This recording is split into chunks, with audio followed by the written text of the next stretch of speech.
Hello, this is Daniel Ritchie, the developer of Howler Digital Painter. I'm not going to be talking about that today so much as a new product that we have coming out for Lightwave 3D, which is a new plugin. It's a motion plugin, an item animation plugin that is activated through the motion panel. If you have an object and press the M key and add a modifier, you will see it listed as Newtonian right there. I will demonstrate that briefly. Almost presently. First, I'd like to demonstrate the algorithm that we're using, which is a basic Newtonian physics like you learned in high school and probably quickly forgot about. But I have a little application here somewhere, if I can find it. Let's see.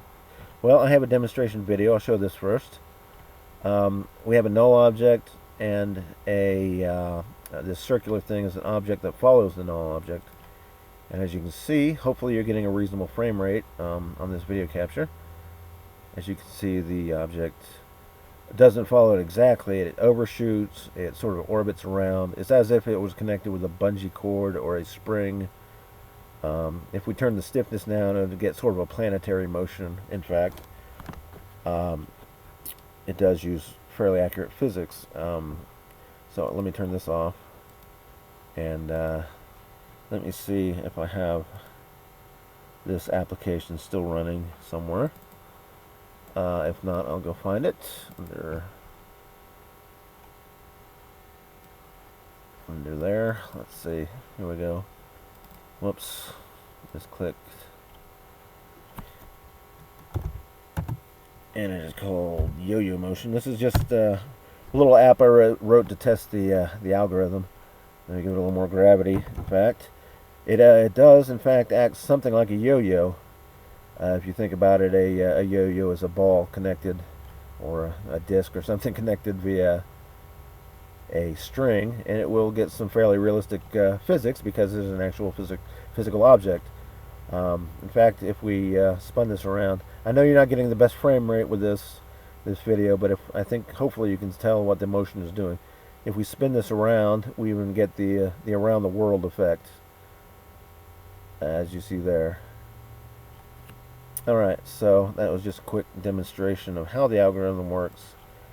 Now when we go into Lightwave, one thing we can do with this is what we call the old rabbit ear trick, which is a way of simulating, or not really simulating, but actually using physics along a bone chain. For example, a rabbit ear, a dinosaur's tail, a werewolf's tail, or something, where you don't want to animate the tail, you just want to animate the character and let the physics take care of themselves. Well, we've modified the trick to use, instead of using a time offset on each goal object, we now use a physics simulation. So the results can be a little bit more realistic. And I will demonstrate that for you the best that I can here. As you can see, that little bone chain there, when it moves, it doesn't just stop there, but it also starts wiggling. We have 3 control objects as well: a stiffness controller, a gravity controller, and an on-off controller, which are just null objects. Which I will select the stiffness and bring it down some. That was fairly high. I'm going to take it down to 0.5 and see what that does. Let's see. Now, when you move this bone chain, it's already wiggling when you start the animation. Let's see. It's not as stiff as it once was. And as you can see, that's really wiggling around. And if I could show you this in real time, I think you'd see that that is a fairly realistic simulation. It's very nice looking simulation. Now, what's happening here after I go from frame 40 or so is the gravity. You watch this gravity controller going downward, and that object just suddenly starts drooping like that. Alright, so we also have a gravity controller in there. So I'm going to show you how we set up the scene. I'm going to go through it as quickly as possible without, pardon the pun, going down too many rabbit trails. Let me clear the scene. And hopefully I've done this enough time I can just go through it without any mistakes, I hope. Clear scene. And I'll just make this my right view and forget about these other two here for now. I'm going to add first the controller objects. Press Control N on the keyboard, click the edit button, give it a name. It's best if we name these. Let's see, stiffness. That's my stiffness controller. Just yell if I make any mistakes. Alright. I'm going to make it 0.1 in size. I'm going to call it stiffness. That's the label that will be shown. And I'm going to make it left justify. That should be good. I'll move this over here. Whoops. Overshot. That went off into space somewhere. My mouse went funny, I think.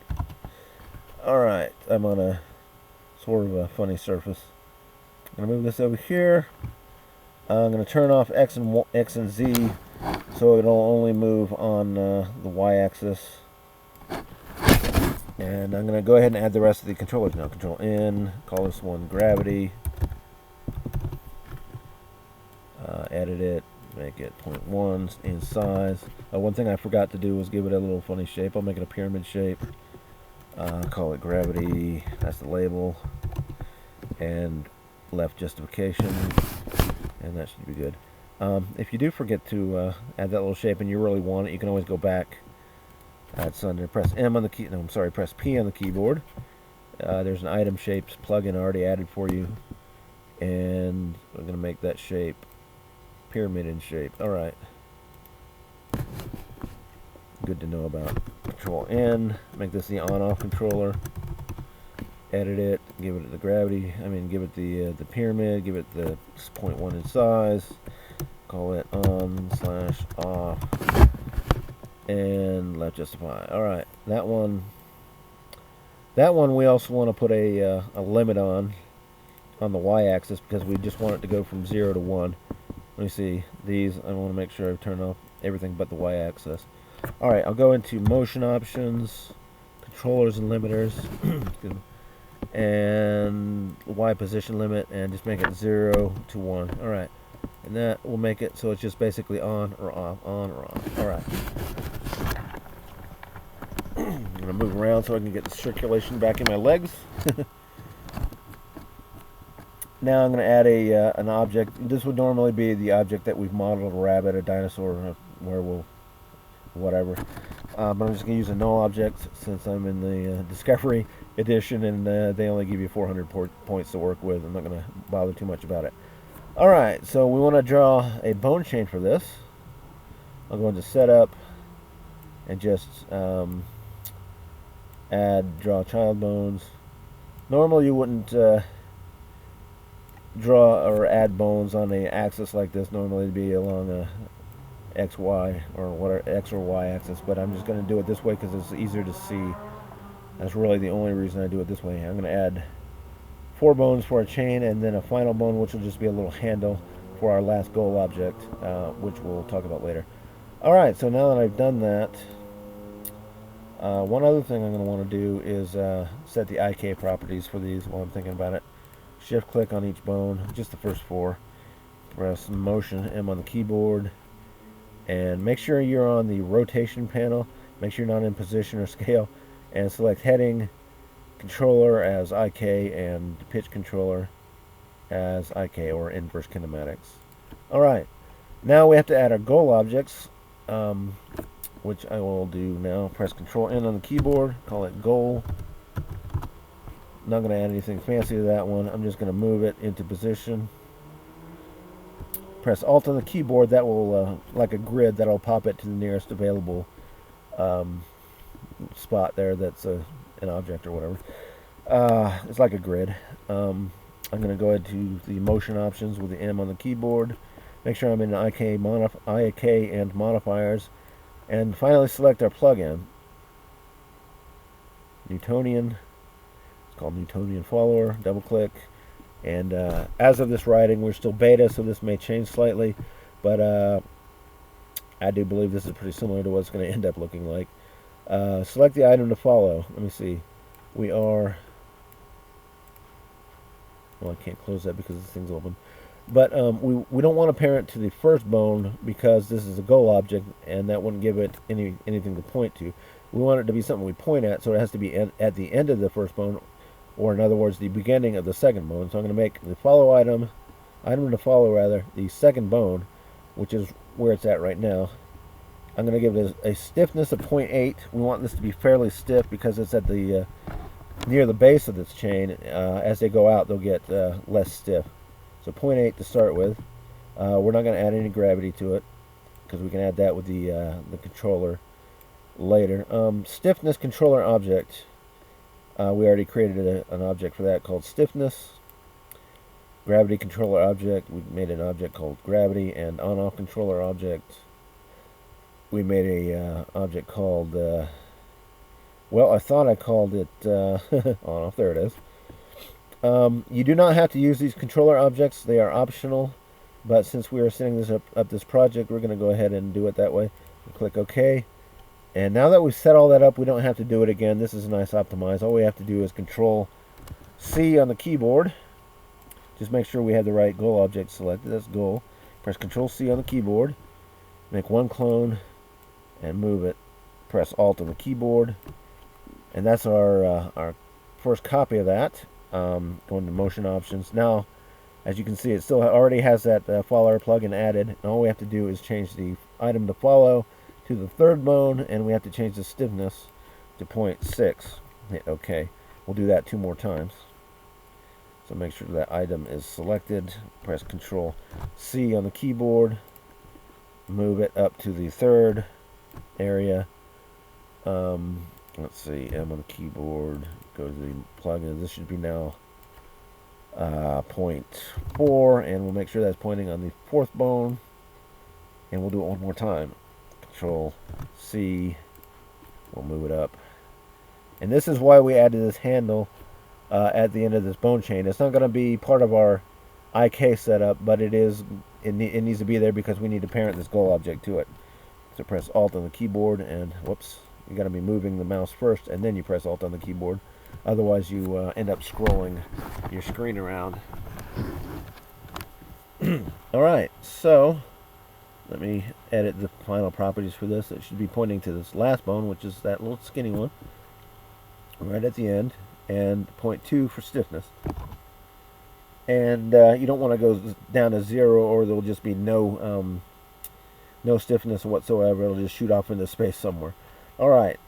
Make sure these are all okay. Hit OK. Now all we have to do is set up the goal objects for each bone. Click the first bone, and we want this to point at this first goal object. And this is important. Go to the motion options for the bone. Make sure you select the goal object as the first goal, and objective should be set to point at goal. We don't want it to go to goal. We want it to point at the goal. If it was go to goal, it would take this base and try to move it up here, and that's not what we want. We just want it to point at that goal. All right, we'll do that for each additional bone. Select the second goal object and point at goal. Select the third goal object and point at goal, and the final one, select the final goal object, goal 4, and point at goal. Now, if we've set up everything correctly, and I hope we have, we should be able to animate our bone chain, but there's one gotcha.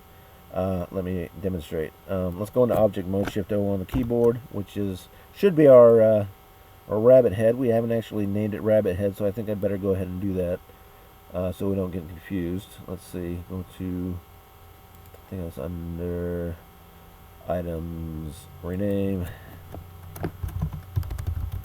Alright. Now, if I animate this, create a keyframe. Alright, we've animated it from one point to another. Well, why is this not working? Well, think about it. We added these 3 controller objects. And the third one is on-off. Well, we're in the off position, 0. So let's go to frame 0 and move that up to 1. And we are now on. And watch this.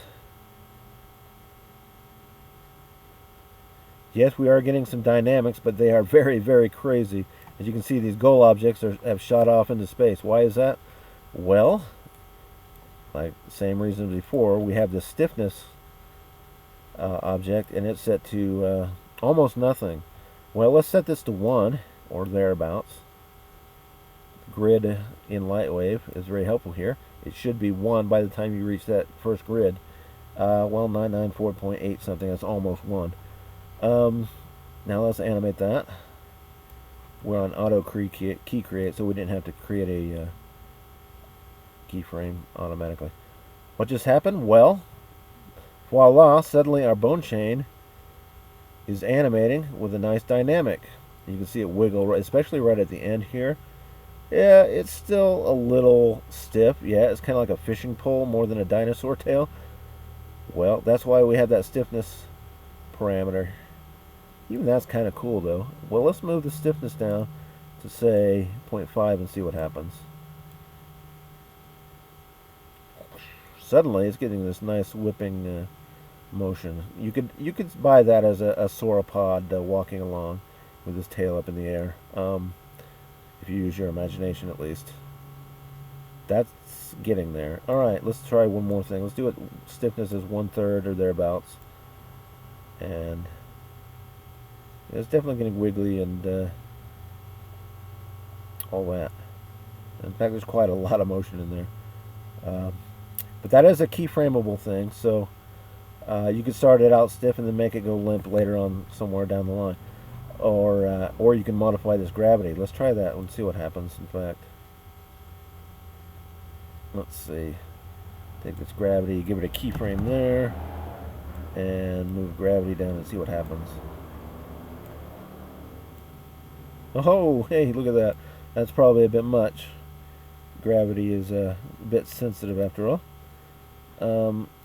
Let's see. Let's move that up to about 1/3 of that. There we go. Alright, as you can see, that tail just about collapses when that gravity goes down. Alright, so you're getting the idea here. We got a bone chain. It's getting sort of a free dynamic.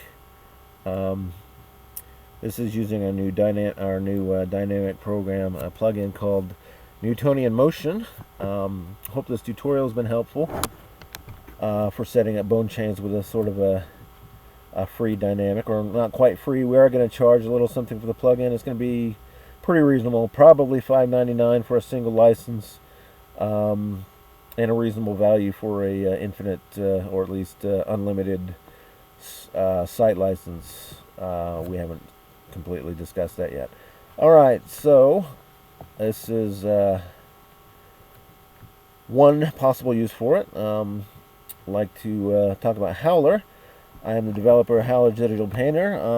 I've been a special effects artist pretty much all my life. I had a pencil in my hand when I was 2 years old, and I was doing stop motion at age probably 6 with a film camera, the Super 8 camera. Got my first camera capable of doing single frame exposures at around 7 or 8 years old, maybe a little older, and went into video as a teenager, and finally into computers around high school. My first computer was a Commodore, but when I really got into it, it was an Amiga, and that's when I really started doing this stuff. I had Lightwave since, well, I didn't have it, but I used it since pretty much version when it was Videoscape and the Modeler 1, and I got into it professionally around version 5 when they first moved it onto DEC alphas, and they were just moving it off the Amiga, and that was in the days when there was no software on the Windows platform. You couldn't even display an image. The only way you could do it was to make it the wallpaper. When you rendered something, you'd had to make it your Windows desktop wallpaper in order to view your image. That's how primitive things were at the time. But things have definitely come along, and I'd like to show Howler, of course, which I've been doing for the last 15 years now. I've been really intensively working on it for the last 5, almost exclusively, and it is as I've said before, it's a digital painter with animation capabilities. It's very much geared towards special effects artists, more so than some of the others. Certainly, we have not only animation in the traditional sense capabilities, but that too. We have, of course, light table. There's some deluxe paint-like features like keyboard shortcuts, especially, are very deluxe paint-like from the Amiga. Um, might be similar with other programs that also came from the Amiga, such as TV Paint and those other ones. Some one, I think Maxon had one that worked similarly. Um, but as I was saying, we have a lot of animation features, the ability to process image sequences, AVIs, the ability to scan frames and do cleanup and all sorts of things. We also have a stroke player, a timeline, a brush keyframer, which lets you take a custom brush. If you remember what a custom brush is from the Deluxe Paint days, basically any part of the screen you want to pick up and use as a brush. Well, you can also take that and keyframe it and move it around the screen. We have an exposure sheet, which is, well, if you used Magpie in the past, it is a similar idea, but also some other capabilities, such as being able to non-linear sequence a series of frames to create a longer animation, that kind of thing. And lots of animation features, really, if we were to go into it. The ability to do some basic 3D animation, ray tracing, at least as far as landscapes and simple height map type of things is concerned. We do a lot of that on the GPU. We have, last time I counted, we had over 140 special effects filters. Many of them can be animated simply by going into the filter and clicking on an animate button. You don't have to go through a timeline, although we do have a very powerful timeline. But that's a nice convenience that we have.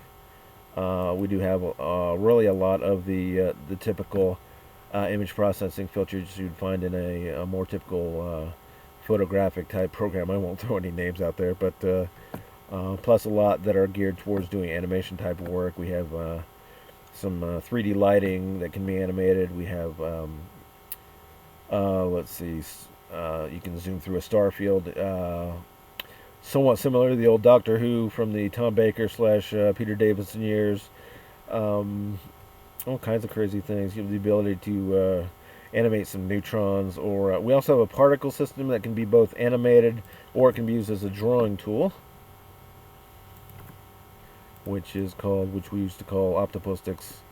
We also have a more advanced version, which is based on a rules library, which lets you draw foliage. We have a lot of presets, but just to demonstrate that, let's see, ligustrum. Just to demonstrate with one brush stroke, you can make this wild tree-like structure. And sorry for the speed. My video capture is pretty much killing my system right now. But I think you get the idea. We also have a lot of natural media drawing tools. We love painting, of course. We're big fans of animation. We're huge fans of animation, of course. Lots of drawing tools built in. You'd be very, very happy, I think, with Lightweight or with Howler as a drawing tool. Lots of tablet pressure support. You can calibrate your drawing tablet to your comfort level. Of course, we have lots of typical things like airbrushes and watercolors. We have a very intuitive color picker, which is based on either the RGB level model or the RYB, which is red, yellow, and blue, which is what they teach in art school, of course. Why is that important? Well, the main reason is in art school they'll teach you to use the complementary and analogous colors, which are not the same on a RGB or a RYB model. In RYB, red, yellow, and blue, yellow is complementary with purple. In RGB, yellow is complementary with blue. Well, this is very important for making color choices for several reasons. But basically what we're saying is it'll give you a more natural media type of experience in your color picking, especially. There's also the ability to define your own color model. We have a lot of built-in ones, such as watercolors, what do you call them, flesh tones and skin tones, and that kind of thing. For example, if you were to buy a box of pastels in in a art store, you would only get about maybe 16 colors or maybe 8 colors in a box instead of 24 million.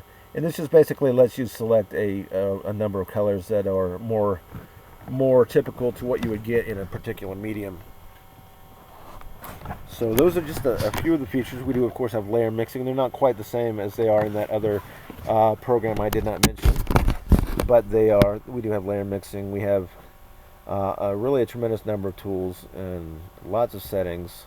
So hope very much that you take a Howler out for a spin. We have a demo on our website, which is at squirreldome.com. That's my personal website.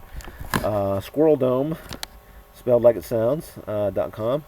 Or you could just Google Howler, and or you can go to thebest3d.com, which is Philip Steger's website. He's our technology evangelist. He does a lot to promote our product, as well as other fine products like like other fine products. Let's just put it that way. And he has done a number of tutorials, over 300, I think, last time I checked, or over 200, anyways, tutorials on our product. Which is on his website at thebest3d.com, and on his PD Howler channel on YouTube. Be sure to check that out. And that's about all I got for now. I'd like to talk to you later. I hope you've enjoyed watching our tutorials and talking about our products for a while. And I'm going to go ahead and sign off. Thanks for watching, and talk to you later.